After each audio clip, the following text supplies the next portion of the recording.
What is up, you guys? Welcome back to Mini TV Reviews. I am your host, Mo, and tonight, y'all, we're going to be discussing Goosebumps The Vanishing. That's right, y'all. This is season 1, episode 2, titled, Stay Out of the Basement. Don't go in the basement. Stay out of the basement. This is part 2, y'all. I hope y'all have had a wonderful week thus far, y'all. It is hump day. So y'all know exactly what that means. We got a couple more days to grind this thing out, get them coins, kids get them grades, and we right back to the weekend, okay? It has been some crazy stuff happening, so however you decide to celebrate your weekend, please stay safe, all right? So without further ado, let's go ahead, get into the synopsis real quick, and then we're going to get right into the episode. So the synopsis for this one is Anthony reaches a breakthrough in his scientific research. Things get out of hand when the neighborhood bully, Trey, breaks into his basement lab, unleashing unexpected horrors. I think Trey got what he was supposed to get, y'all. When you go looking for trouble, you usually find it. So without further ado, let's go ahead and get into it. So we begin the episode with Anthony being tickled, literally tickled, by a tendril of sorts. And once he realizes what's happening and the source of said tickling, he reports his findings via video recording. So what had happened was these tendrils was coming up out his arm. Now y'all remember he got into a really big fight with that plant in the last episode.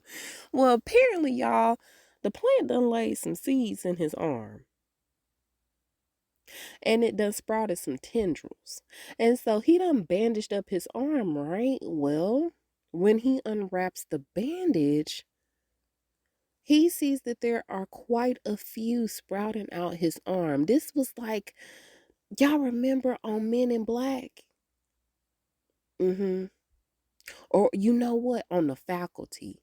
I love that movie. Maybe I should do that. Anyway, on The Faculty, when we finally reveal who the actual alien queen is, and her shadow is kind of like stalking Casey through the locker room, and we see the little arms waving around. That's what it looked like on his arm. It's these tendrils coming up out his arm. Y'all, if y'all have not seen The Faculty with Usher and Josh Hartnett in it, and what's the guy's name? Eli? Gosh, I can't remember the rest of his name. I want to say his name is Eli Roth. Anywho, it was a really good movie, y'all. I think that might have been early 2000s or late 90s. Good movie, y'all. Anyway, so yeah, that's what's sprouting up out his arm.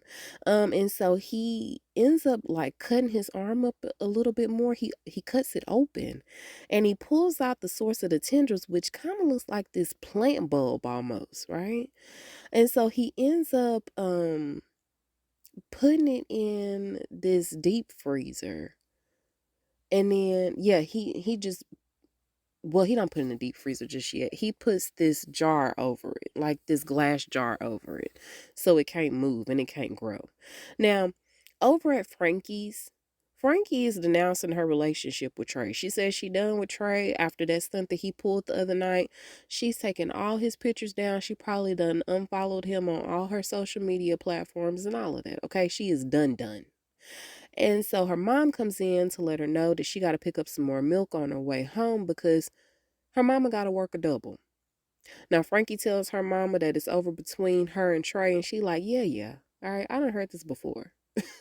Y'all will be back together next week. Breaking up to make up. So, before,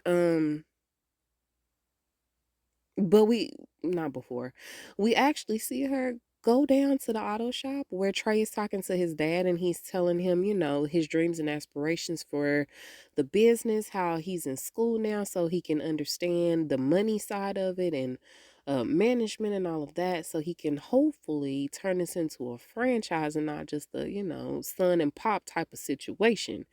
And so as he's talking to his dad, here she comes.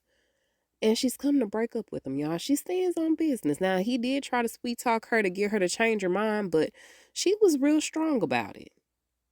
She was real strong about it. She was like, no, I, I get it. Trust me, I love you too, boo. But no, we just want different things.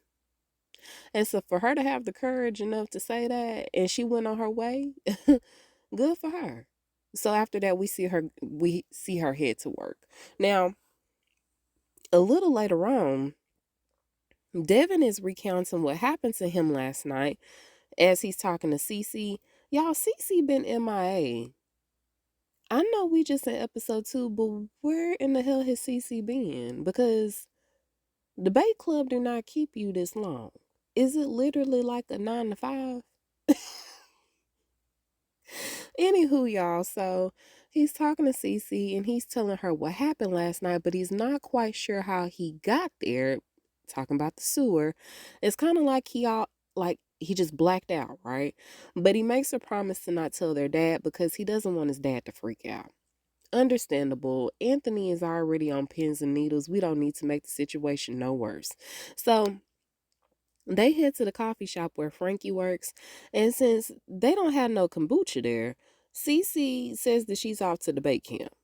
And so while she's on her way to debate camp, she actually runs into Alex, who I didn't know her name at first, but that's the girl that was that was stopped at the door. Okay, she was having issues with the 5 finger discount, the shoplifting, and so yeah, she runs into Alex where they do some quick chit chatting. And is it just me or were they flirting?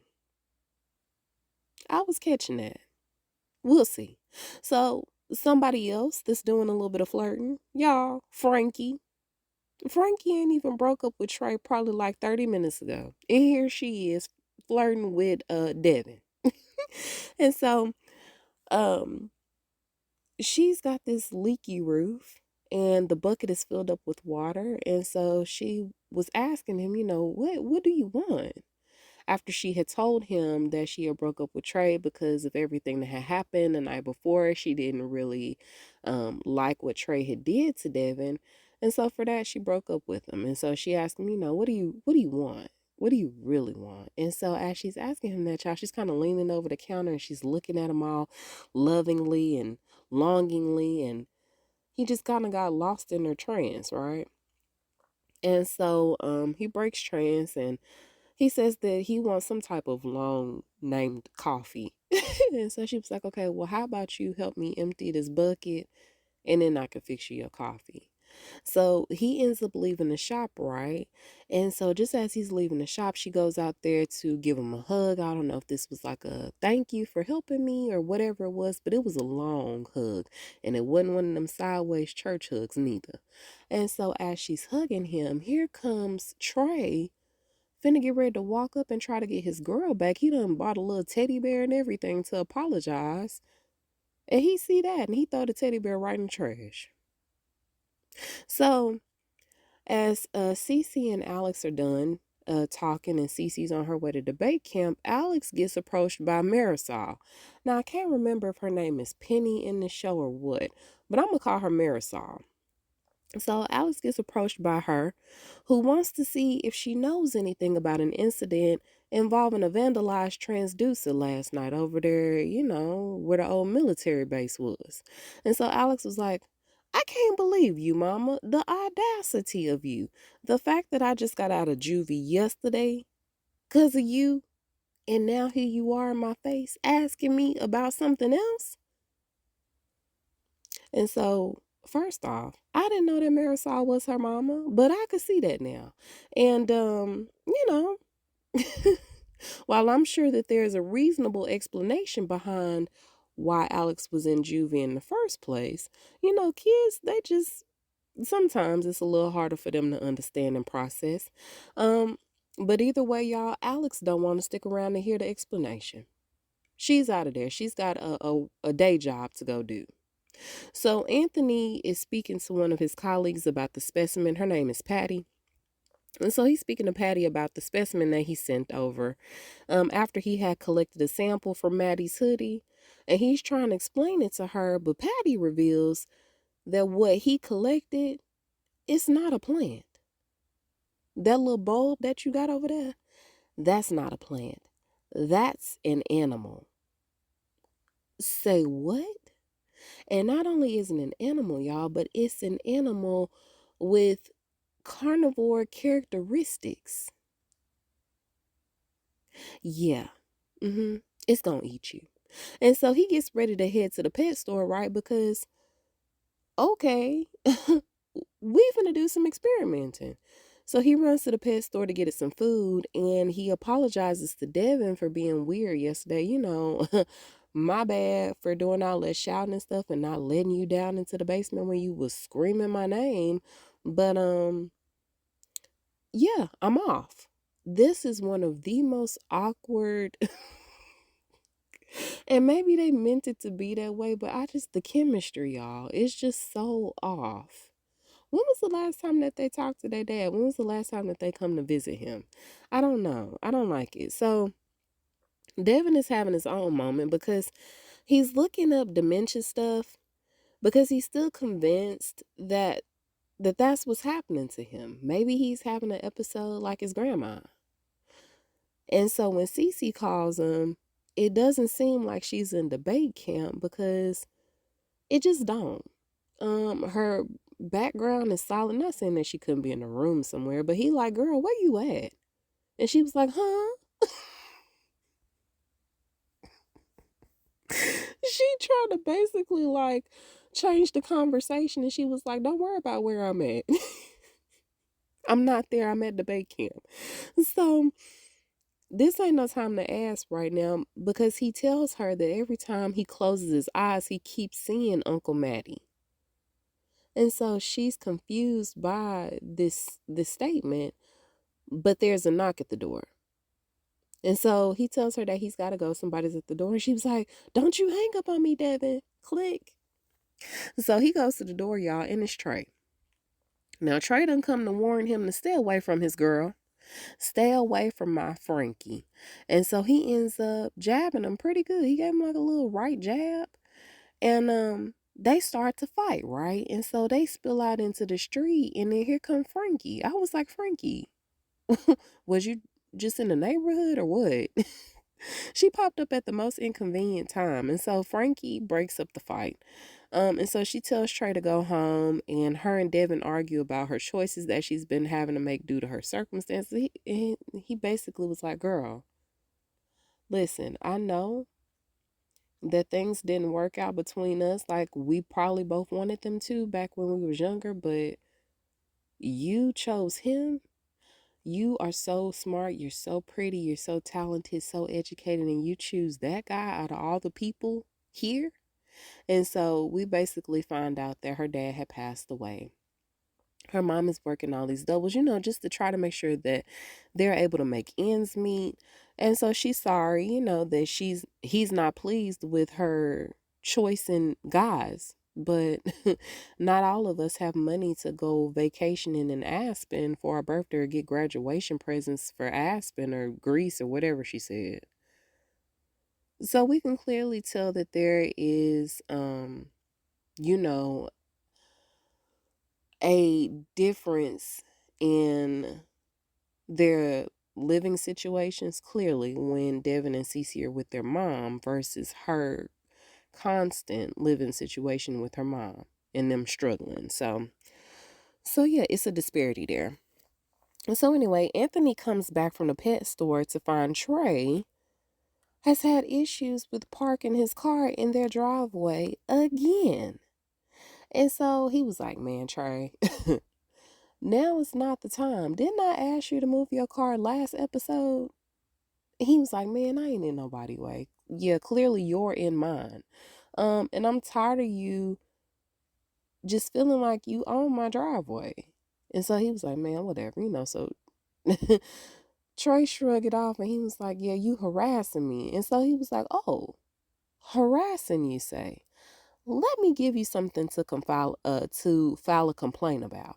And so y'all, Anthony goes to go get one of his little spades, like his little planting spades, and he ends up using the spade to break Trey's car window, his driver's window. So all the glass is all in his seat.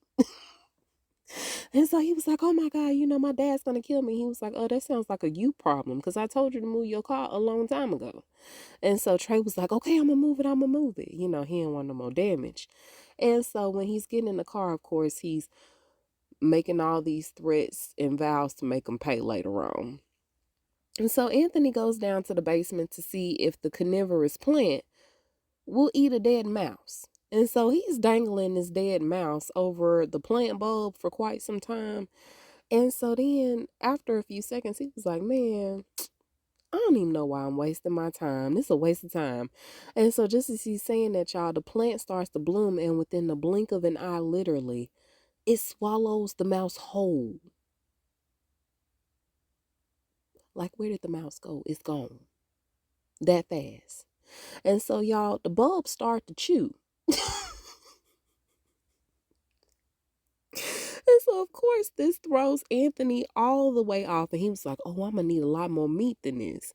And so he places the plant in this deep freezer so as not to try to eat anything else while he's gone, because we don't know if this thing is going to grow. We don't know how it feeds. If it can grab that mouse that fast and swallow it whole like that, ain't no telling what else it's capable of. So he puts it in the deep freezer, right? So on his way out again, he runs into Devin, who just grabbed some flashlights from the store. And so he was like, hey, do you know what they do with the dogs when they put them down at the pound? And he was like, no, but that's weird. If you want some meat, you should probably go down to the butcher, because I mean, that's where my parents go all the time. Now, CJ offers him that advice because CJ done rolled up on his bike. Y'all remember, he be delivering stuff all the time, but by the time the people get their food, it be halfway ate. I'm telling y'all, they should have really bad reviews on Yelp or something. So he done basically enlisted CJ's help to go down to the sewer with him to see if they can find whatever the hell tried to choke him out the other night. So they get down there, and they rummaging around, right? And of course they smell like sewer. CJ is talking about all the legalities that they finna run into if they get caught, and Devin don't care about that. He just want answers. So they get to the particular part where he was the other night, where he remembers going in and out. And I guess just because it's such a traumatic event that happened, he remembers where it was, where it took place. And so he reaches down and he finds the plant vine, right? And he picks it up, and CJ looks at it and he was like, man, you know what? Your dad would probably be able to look at that. You should get a sample to let your dad see that. And so while CJ was laughing it off, Devin was like, you know what? That's probably a good idea. And it probably is a really good idea, but we'll come back to that. So while they're down in the sewers playing in all the poop, Trey waits for nightfall to break so he can break into Anthony's house. And so as he's walking up the side of the house, here come Frankie again. I was like, Frankie, are you just lurking in the bushes or what? Because she's trying to talk Trey out of breaking into this house.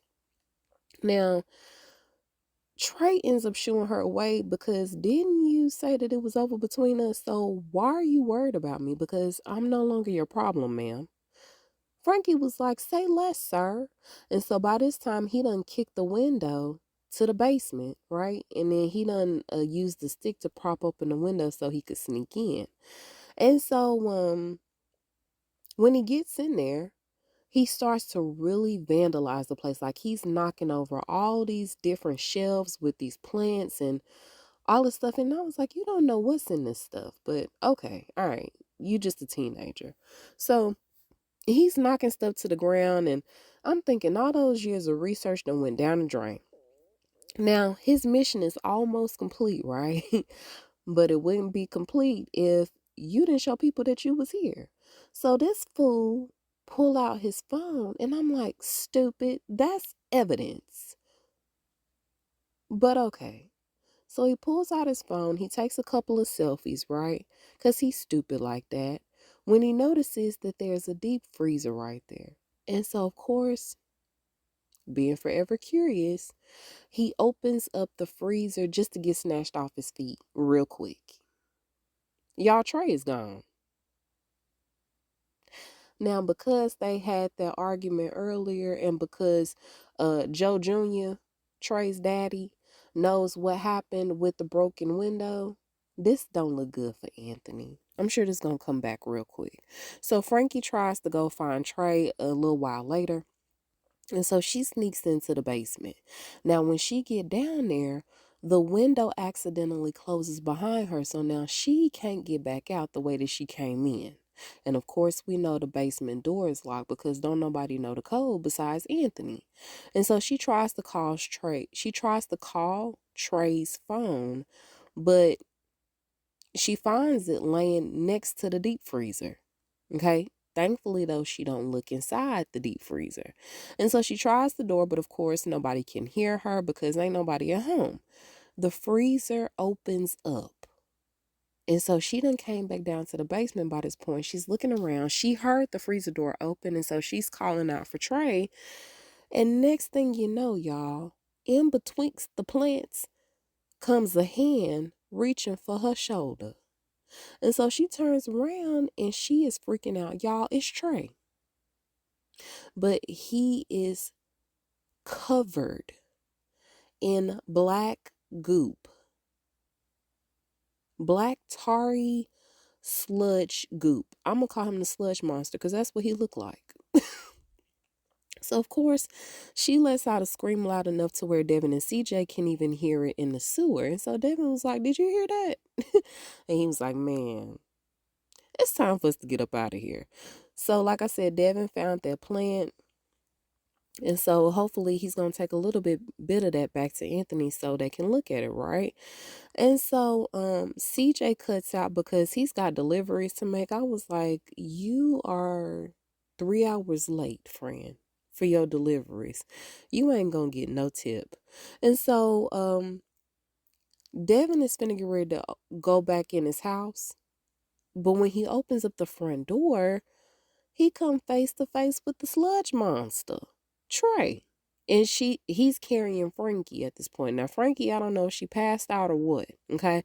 But either way, Trey ends up pushing Devin, and now he's got like this superhuman strength. And so he pushes Devin, and when he pushes Devin, he gets knocked up against like the house column, and he falls to the floor, right? And he's out for a few seconds, but he quickly comes to and immediately goes to find Frankie. And so Anthony finally comes back home, and y'all, when he come back home, why he got a whole goat? He got a whole goat for this little bitty plant bulb.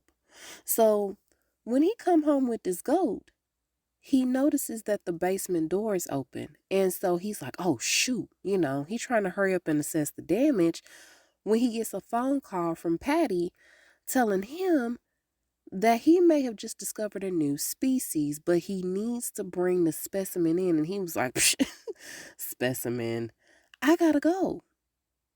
And so this makes him think of the deep freezer because that's where the specimen was supposed to be. But when he goes over there, all he finds is remnants of Trey, like his shirt, his name tag, all of that, right? So Trey is gone. Now, back at the auto shop, Trey done took Frankie there because he's trying to get her to help him get the sludge off of him, right? And so he ends up, I don't know what he got to try to get the sludge off of him, but she's trying to scrape it off of him, right? And so as she's scraping it, she's literally scraping his flesh off of him. We can see like raw skin, okay, like red meat. And so Devin finally arrives, right? And so, of course, he's trying to get her away from him. She's trying to explain that something's going on with Trey. Trey sees Devin and gets pissed all over again. And so he goes after Devin. And so he's literally trying to beat the brakes off of Devin. He's trying to kill this man. And so some kind of way they ended up right under this jacked up car, right, that's on this levee. Well, because Frankie was so concerned about what was going on with Devin, I think Devin was able to get out of the way. I think Trey had threw him or something like that. And so while Trey was down, y'all, she released the levee, the latch, and the car jack immediately like slammed down on Trey. And when it slammed down on Trey, of course, he went splat. And then the sludge that consumed his body started to come back together again. But when it started to come back together, it took on the shape of the car, like it consumed the car. And so now the car is possessed. The car came on, y'all, and it was playing Chop Suey by Systems of the Down.